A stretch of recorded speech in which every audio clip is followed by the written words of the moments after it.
Hi friends, welcome to my YouTube channel H Media.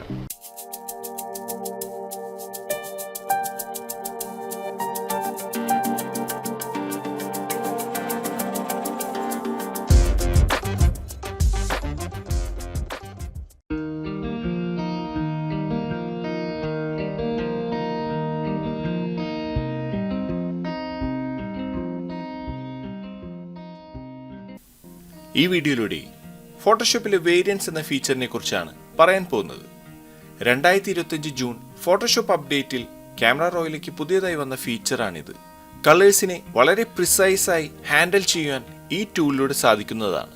Uneven സ്കിന്നിനെ smooth ആക്കുന്നതിനും landscape, സിറ്റിസ്കേപ്പ് തുടങ്ങിയവയിലേക്ക് കൂടുതൽ contrast add ചെയ്യുന്നതിനുമായും variance എന്ന tool use ചെയ്യാവുന്നതാണ്. ഈ tool എങ്ങനെ access ചെയ്യാം, എങ്ങനെ യൂസ് ചെയ്യാം എന്നെല്ലാം അറിയുന്നതിനായി ഈ വീഡിയോ സ്കിപ്പ് ചെയ്യാതെ മുഴുവനായി കാണുക. ഈ വീഡിയോ സ്റ്റാർട്ട് ചെയ്യുന്നതിന് മുൻപേ ആദ്യമായാണ് ഈ ഒരു വീഡിയോ കാണുന്നതെങ്കിൽ സബ്സ്ക്രൈബ് ചെയ്യുക. ഈ വീഡിയോ ഇഷ്ടമായാൽ ലൈക്ക് ചെയ്യുക, കമന്റ് ചെയ്യുക, നിങ്ങളുടെ ഫ്രണ്ട്സുകളിലേക്ക് ഈ വീഡിയോ ഷെയർ ചെയ്യുക. കൂടാതെ ഇന്റീരിയർ, എക്സ്റ്റീരിയർ വിഷ്വലൈസേഷൻ, പേഴ്സണൽ ട്രെയിനിങ്ങും എച്ച് മീഡിയയിൽ അവൈലബിൾ ആണ്. കോഴ്സുകളെ കുറിച്ച് കൂടുതൽ അറിയാനായി താഴെ കാണുന്ന നമ്പറിൽ കോൾ ചെയ്യുകയോ വാട്സപ്പ് മെസ്സേജ് അയക്കുകയോ ചെയ്യാവുന്നതാണ്. താമസിയാതെ നമുക്ക് വീഡിയോ സ്റ്റാർട്ട് ചെയ്യാം. വേരിയൻസ് എന്ന ഫീച്ചർ ഫോട്ടോഷോപ്പിൽ ആക്സസ് ചെയ്യുന്നതിനായി ക്രിയേറ്റീവ് ക്ലൗഡിൽ ഫോട്ടോഷോപ്പിനെ അപ്ഡേറ്റ് ചെയ്യേണ്ടതാണ്. നമ്മളിവിടെ അപ്ഡേറ്റ് ചെയ്തിരിക്കുകയാണ്. ആദ്യമായി ഇവിടെ കാണുന്ന ഈ ഒരു ഇമേജിലേക്കാണ് വേരിയൻസ് എന്ന ഫീച്ചർ ആദ്യമായി യൂസ് ചെയ്യുന്നത്. വേരിയൻസ് ആക്സസ് ചെയ്യുന്നതിനായി ഫോട്ടോഷോപ്പിന്റെ ഫിൽറ്റർ മെനുവിൽ നിന്നും ക്യാമറ റോ ഫിൽറ്റർ ക്ലിക്ക് ചെയ്തോ ഇതിന്റെ ഷോർട്ട് കീ ആയ ഷിഫ്റ്റ് കൺട്രോൾ എ പ്രസ് ചെയ്തോ ക്യാമറ റോ ഫിൽറ്റർ ആക്സസ് ചെയ്യാവുന്നതാണ്. ഈ വേരിയൻസ് എന്ന ഫീച്ചർ ആക്സസ് ചെയ്യുന്നതിനായി കളർ മിക്സർ എന്ന ഈ ഒരു ഓപ്ഷൻ ക്ലിക്ക് ചെയ്ത് ഓപ്പൺ ചെയ്യാം. കളർ മിക്സർ നമ്മൾ ഓപ്പൺ ചെയ്തപ്പോൾ ഇവിടെ പോയിന്റ് കളർ എന്ന ഈ ഒരു ഓപ്ഷൻ ഇവിടെ കാണാവുന്നതാണ്. നമുക്ക് ഈ പോയിന്റ് കളർ ഇവിടെ നിന്നും ക്ലിക്ക് ചെയ്ത് സെലക്ട് ചെയ്യാം. ഇവിടെ കളറിനെ പിക്ക് ചെയ്യുന്നതിനായി ഒരു കളർ ഡ്രോപ്പർ ടൂൾ നമുക്കിവിടെ കാണാവുന്നതാണ്. ഇനി ഒരു കളർ ഡ്രോപ്പർ ടൂൾ യൂസ് ചെയ്ത് ഇതിൽ നിന്നും വേരിയൻസ് അഡ്ജസ്റ്റ് ചെയ്യേണ്ട കളറിനെ സെലക്ട് ചെയ്യാം. പോയിന്റ് കളർ യൂസ് ചെയ്ത് നമ്മൾ പിക്ക് ചെയ്യുന്ന ആ കളറിന് സിമിലർ ആയ ബാക്കി കളേഴ്സിലേക്കാണ് വേരിയൻസ് കളർ സ്ലൈഡർ എഫക്ട് ചെയ്യുന്നത്. ഞാൻ ഈ ഒരു ഇമേജിൽ ഇവിടെ കാണുന്ന ഈ ഒരു കളറാണ് ക്ലിക്ക് ചെയ്ത് സെലക്ട് ചെയ്യുന്നത്. നമുക്ക് ഈ ഒരു കളർ ഇതിലേക്ക് ആഡ് ആയതായി ഇവിടെ കാണാവുന്നതാണ്. ഈ ഒരു കളർ ഇവിടെ ആഡ് ചെയ്തതിന് ശേഷം ഈ കളറിനെ ചേഞ്ച് ചെയ്യണമെങ്കിൽ നമുക്കിവിടെ ക്ലിക്ക് ചെയ്ത് ഇതുപോലെ മൂവ് ചെയ്യാവുന്നതാണ്.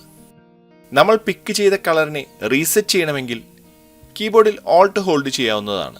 ഇവിടെ റീസെറ്റ് കളർ മിക്സർ എന്ന ഈ ഒരു ഓപ്ഷൻ നമുക്കിവിടെ കാണാവുന്നതാണ്. ഇവിടെ ക്ലിക്ക് ചെയ്ത് കഴിഞ്ഞാൽ നമ്മൾ പിക്ക് ചെയ്ത ആ ഒരു കളർ റീസെറ്റ് ആകുന്നതാണ്. ഇനി വീണ്ടും നമുക്ക് ഈ ഒരു പോയിന്റ് കളറിൽ നിന്നും ഒരു സാമ്പിൾ കളർ സെലക്ട് ചെയ്യാവുന്നതാണ്. ഹ്യൂ, സാച്ചുറേഷൻ, ലുമിനൻസ്, വേരിയൻസ് എന്നിങ്ങനെ ഇവിടെ കാണാവുന്നതാണ്. ഏർലി ആക്സസ് ആയാണ് നമുക്ക് ഈ ഒരു വേരിയൻസ് ടൂൾ ഫോട്ടോഷോപ്പിൽ ലഭിച്ചിരിക്കുന്നത്.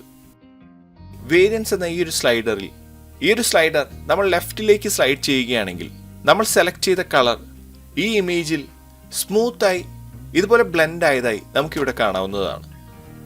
നമുക്കിതിൽ ബിഫോർ ആൻഡ് ആഫ്റ്റർ ചെക്ക് ചെയ്യുന്നതിനായി ക്യാമറ റോ ഫിൽറ്ററിലെ ഈ ഒരു ഓപ്ഷനിൽ ക്ലിക്ക് ചെയ്യാവുന്നതാണ്. ഇനി ലെഫ്റ്റ് ബട്ടൺ ക്ലിക്ക് ചെയ്ത് നമുക്ക് ഈ ഒരു ഇമേജിൽ സൂം ഇൻ സൂം ഔട്ട് ചെയ്ത് ചെക്ക് ചെയ്യാവുന്നതാണ്. ഇതുപോലെ കളർ വേരിയേഷൻസ് നമുക്കിവിടെ കാണാവുന്നതാണ്. ഈ വേരിയൻസ് സ്ലൈഡറിൽ ലെഫ്റ്റിലേക്ക് സ്ലൈഡ് ചെയ്തപ്പോൾ ഈ പോയിന്റ് കളറിലൂടെ നമ്മൾ സാമ്പിൾ ചെയ്ത ആ ഒരു കളറിലേക്ക് വളരെ സ്മൂത്തായി കളേഴ്സ് ബ്ലെൻഡായി ലഭിച്ചിരിക്കുകയാണ്. ഇനി ഈ ഒരു വേരിയൻസ് സ്ലൈഡറിൽ റൈറ്റിലേക്ക് സ്ലൈഡ് ചെയ്യുകയാണെങ്കിൽ നമ്മൾ പിക്ക് ചെയ്ത ആ ഒരു കളറിൽ നിന്നും കൂടുതൽ വേരിയേഷൻസ് ഇതിൽ ലഭിക്കുന്നതായി നമുക്കിവിടെ കാണാവുന്നതാണ്. നമ്മൾ ഈ ഒരു കളർ വേരിയൻസ് കളർ മിക്സറിൽ ഗ്ലോബൽ പോയിന്റ് കളറായാണ് യൂസ് ചെയ്തിരിക്കുന്നത്. മാസ്കിംഗ് എന്ന സെക്ഷനിലും കളർ വേരിയൻസ് യൂസ് ചെയ്യാവുന്നതാണ്. അടുത്തതായി നമുക്ക് ഈ ഒരു ഇമേജിനെ മാസ്ക് ചെയ്ത് കളർ വേരിയൻസ് ആഡ് ചെയ്ത് ചെക്ക് ചെയ്യാം. ക്യാമറ റോ ഫിൽറ്ററിൽ എം പ്രസ് ചെയ്തുകൊണ്ടോ ഈ ബട്ടണിൽ ക്ലിക്ക് ചെയ്തുകൊണ്ടോ നമുക്ക് ഈ ഒരു മാസ്കിംഗ് സെക്ഷൻ ഓപ്പൺ ചെയ്യാവുന്നതാണ്. ഇവിടെ സബ്ജക്ട്, സ്കൈ, ബാക്ക്ഗ്രൗണ്ട് എന്നിങ്ങനെയുള്ള സെക്ഷനുകൾ നമുക്കിവിടെ കാണാവുന്നതാണ്. നമുക്ക് ഈ ഒരു സബ്ജക്റ്റ് എന്ന ഓപ്ഷനിൽ ക്ലിക്ക് ചെയ്യാം. ഇതിൽ വളരെ ക്വിക്കായി ഈ ഒരു സബ്ജക്റ്റ് ഇവിടെ സെലക്ട് ആയിരിക്കുകയാണ്. ഷോ ഓവർലേ എന്ന ഈ ഒരു ഓപ്ഷനിൽ നമ്മളുടെ സെലക്ഷൻ ഇതുപോലെ ഇവിടെ കാണാവുന്നതാണ്.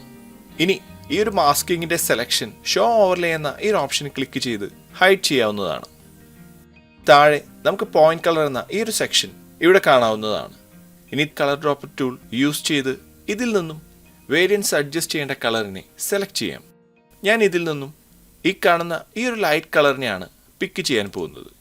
ഇവിടെ ക്ലിക്ക് ചെയ്യുകയാണ്. ഇതിൽ കാണുന്ന ഈ ഒരു ലൈറ്റ് കളറിനെ ഇവിടെ സെലക്ട് ചെയ്തിരിക്കുകയാണ്. ഇനി ഈ ഒരു വേരിയൻസ് ടൂളിൽ ലെഫ്റ്റിലേക്ക് സ്ലൈഡ് ചെയ്ത് ചെക്ക് ചെയ്യാം.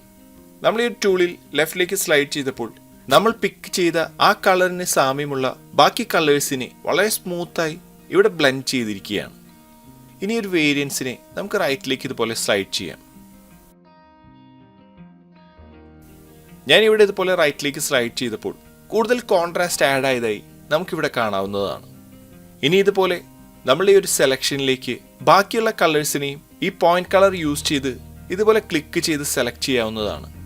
ഇവിടെ നമ്മൾ മാസ്ക് ചെയ്ത ഈ ഏരിയയിലുള്ള അടുത്ത കളറിനെയും ഇതുപോലെ പിക്ക് ചെയ്തിരിക്കുകയാണ്. നമുക്ക് ഈ ഒരു സെക്ഷനിൽ നിന്നും സെലക്ട് ചെയ്ത കളറിനെ ഇതുപോലെ അഡ്ജസ്റ്റ് ചെയ്യാവുന്നതാണ്.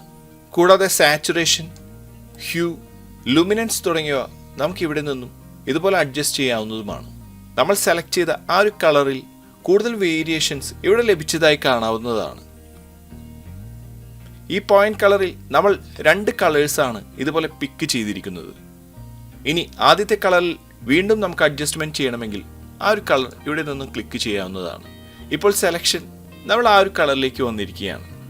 ഇനി നമ്മൾ ഇവിടെ അഡ്ജസ്റ്റ് ചെയ്യുമ്പോൾ നമ്മൾ സെലക്ട് ചെയ്ത ആ ഒരു കളറാണ് ഇവിടെ ചേഞ്ച് ആകുന്നത്. നമുക്കിതിൽ നിന്നും ഈ ഒരു ബിഫോർ ആൻഡ് ആഫ്റ്റർ ഇതുപോലെ ചെക്ക് ചെയ്യാവുന്നതാണ്. ഇതുപോലെ ഇമേജുകളിലെ കളർ ടോണുകളെ പ്രിസൈസായി കൺട്രോൾ ചെയ്യുന്നതിനും ലാൻഡ്സ്കേപ്പ് തുടങ്ങിയ ഇമേജുകളിൽ സബ്റ്റൽ കളർ ഡിഫറൻസസ് ഹൈലൈറ്റ് ചെയ്യുന്നതിനുമായും ഈ ടൂൾ യൂസ് ചെയ്യാവുന്നതാണ്. ഇത്രയുമാണ് ഈ ഒരു വീഡിയോയിലൂടെ ഷെയർ ചെയ്യുന്നത്. അടുത്ത വീഡിയോയിലൂടെ വീണ്ടും കാണാം. Thanks for watching. അപ്ലോഡ് ചെയ്യുന്ന പുതിയ വീഡിയോകൾ നിങ്ങളിലേക്ക് എത്താനായി സബ്സ്ക്രൈബ് ചെയ്ത് ബെൽ ഐക്കൺ എനേബിൾ ചെയ്യുക.